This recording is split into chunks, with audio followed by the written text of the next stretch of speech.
Hello, everybody. Welcome to this week's episode of Star Watch, which is a weekly astrological transit report for Wednesday, January 18th. Hello, everyone. Welcome back to the channel. For those of you who are new, my name is Jane. Thank you all so much for being here. And I'm very excited for the astrology this week because we have some really fun things happening. First of all, Aquarius season is activating. So yay, happy Aquarius season, everybody. We also had Mercury station direct today. So as of today, Mercury is going direct. On the 12th, remember, we had Mars station direct. So Mars is already starting to kind of pick up speed. Mercury is going to start picking up speed. On the 22nd, we have Uranus stationing direct as well. So as of the 22nd, 23rd, all the planets are moving direct. Now, while we will still have certain aspects and conjunctions and things like that going on, we aren't going to have retrogrades to contend with for a few months yet. So it's going to probably be a month where whatever it is that needs your time and attention, or whatever it is that you want to give your time and attention to, it's likely going to be a lot easier for you to find a way to actually do that. So if you need to get something done at work, you're going to have the opportunity to really do it. If you need to do something with your business or with your home or with your spouse, now is a time to say, all right, we have to go all in on this. And it's okay for your life to get a little out of balance right now. If you have to really throw the scales, right? Really throw the scales in one direction, that I think that's no problem. Okay, do that. That's a good thing. It will come into balance later on. But right now, if there's something that is a labor of love or something that you really, really want, I don't see any reason why you can't just hurl yourself into it, okay? Now, so Mercury going direct, Mars going direct, Uranus going direct. And then we have the sun, like I said, coming into Aquarius. So on the 20th is when the sun comes into Aquarius. On the 21st is when we have this new moon in Aquarius. And then on the 22nd, that's when Uranus stations direct. So over the next, 20th, 21st, 22nd, 23rd, 24th, I'll give you that little chunk of time, that little window there. That's when you, I think, are really going to start to feel the desire for movement. Okay, now the sun has been in Capricorn, yes, and I know that Capricorn is a cardinal sign, but this is a cardinal sign. It's the element of earth, which means it has a much, much higher density. Okay, the sun had also this past week been coming into a conjunction with Pluto. And we know that Pluto is about determination and, we could say transformation, purification, we could say all the words, but I think whatever happened last week, you do kind of get a fresh start this week. So if things went a little deeper than you thought, or if things got a little bit more challenging than you thought, or if there was more emotion than you thought there was going to be, this is kind of like a fresh start. That sun kind of got pulled into the Plutonic underworld, and the sun also shone light on that Plutonic underworld. But now it's sort of coming back up for air, okay? And it's going to come back up for air immediately coming into Aquarius here in the next couple of days. And we go from a high density element like Earth and move into a very low density element like air. So there's a big transition. That Earth to air transition is very dramatic sometimes. And so you could be feeling kind of meh today, but in 2 days, you're wow, I feel great. In fact, I hope that's the case. I really, really do. And then the Uranian energy. Now, with these decans here, or decans, I am using the modern rulers. Okay, so if we take into account the modern energy, we have the modern ruler of Uranus here in this first decan. So we're getting a jolt as the sun comes into Aquarius, but we also have Uranus stationing direct as well. So that Uranian quality, plus the new moon there too, so that Uranian quality is really, really, really strong. Now, Uranus is electrifying, There is volatility, but he's also highly energized.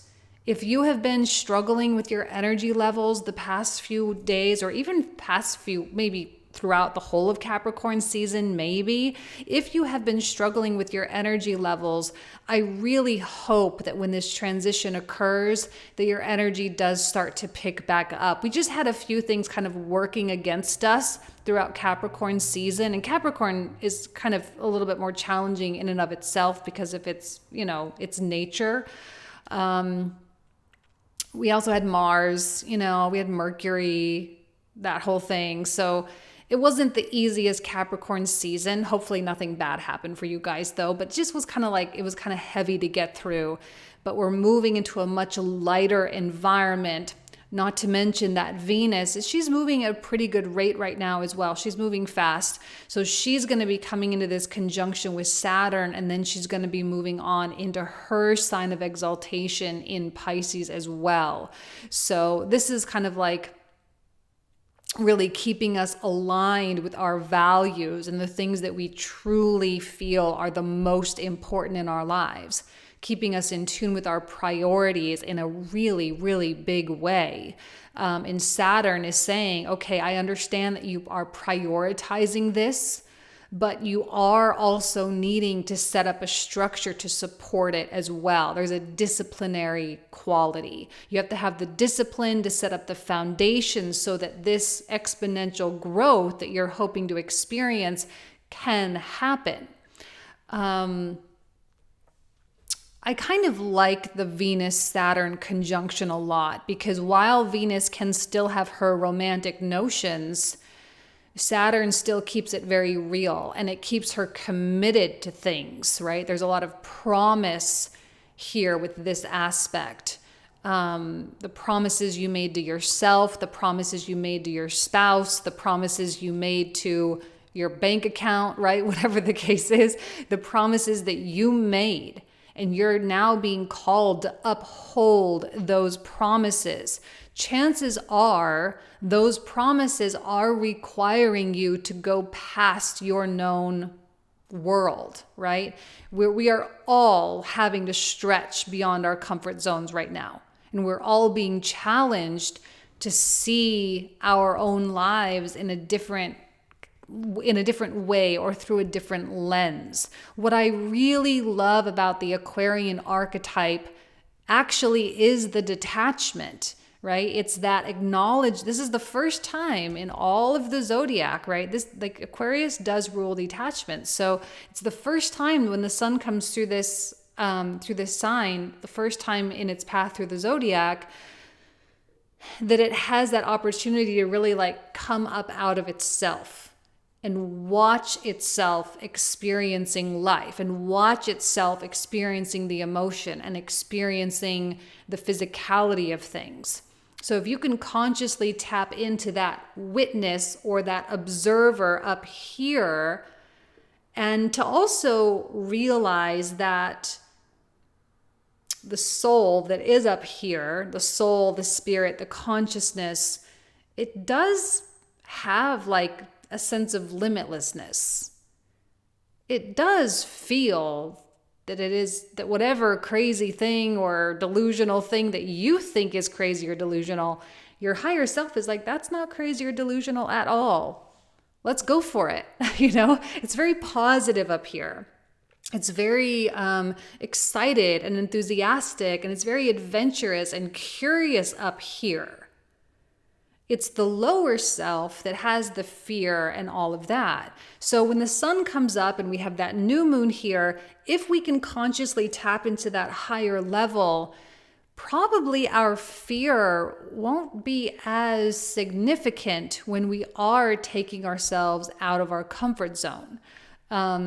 We can have the fear, yes, but if we can just watch ourselves having the fear, then that means the fear doesn't really dictate our choices or our decisions. So that means we're going to do it anyway. And if we do it anyway, then maybe we realize, oh, maybe this isn't as hard or as scary as I thought. And well, let's do it again. And let's do it again. And let's do it again. And before you know it, you're in a completely station in life.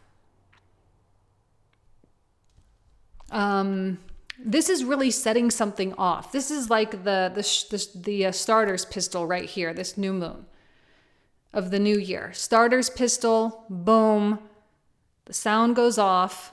And now it's like, all right, the game is really on. We had a little bit of grace because of the retrogrades and some of the transitions that we're experiencing. There was a little bit of grace, and I think a lot of people gave themselves that grace that they needed. Their bodies were slowing down. They were feeling a little bit tired, whatever the case was. But now you're kind of like, well, I don't know that I have an excuse right now. You know, I don't know that you do. I don't know that you can offer yourself that. I do feel that there is a sense of urgency. Now, I don't want you to succumb to the urgency because that can really bring in a lot of the wrong energy. But I do know that Jupiter in Aries is very much like pick it up and go, pick it up and go. And over the next few months, or actually, well, a couple of months rather, through February, Jupiter is going to be coming, well, not even 2 months, I guess, but by the end of February, Jupiter will be coming into this conjunction with Chiron. And what I love about this is that we get to really come face to face with some of our most prominent woundings, and we get to heal from those. We do. We get to heal from those. This is one of the reasons why I'm saying that a lot of action right now is healing. That is the way we are healing, because that's Jupiter expanding that Martian quality here and bringing a lot to Chiron. A lot of understanding, a lot of compassion, and also a lot of belief, as Jupiter is a planet of belief, where we are having that opportunity to believe that we can heal from our pain and our wounds. Now, some people are still very raw from their healing process and are still in the throes of their healing process, where other people are probably a little bit more on the other side and feeling ready to embark upon this whole new thing. But wherever you are on this spectrum, you know, this is going to prove to be exceptionally helpful for you and your future, and really the new era of Pluto coming into Aquarius. So I would honor this week, like consciously honor this week from an astrological perspective, and honor what it is that we are being guided to do here. And to open ourselves up as much as we possibly can to receive direction. And I think sometimes with I said this once before, and I had a whole bunch of people comment on it. You know, the Gemini energy is very much about mapping. And for some reason, like my mom, she has her North Node in Gemini. She is all about the maps. She loves maps, and she loves understanding the roadways and how different roads connect to it. I've never met anyone like that before. It's the weirdest thing. But I feel like that's like her Gemini North Node coming out. And I do think with Mars and Gemini, we have all been very concerned about how are we going to get there? What's the plan? What's the strategy? What is this map that we can use as guidance so that we can take the path of least resistance, so we can take the shortest path, or whatever the case may be. And now Mars is starting to really reveal, as he's finally going direct in his post-shadow phase. He's finally going direct, and he's starting to reveal that map. He's starting to reveal the path of least resistance and the path that is going to get you there the fastest. I like air for speed.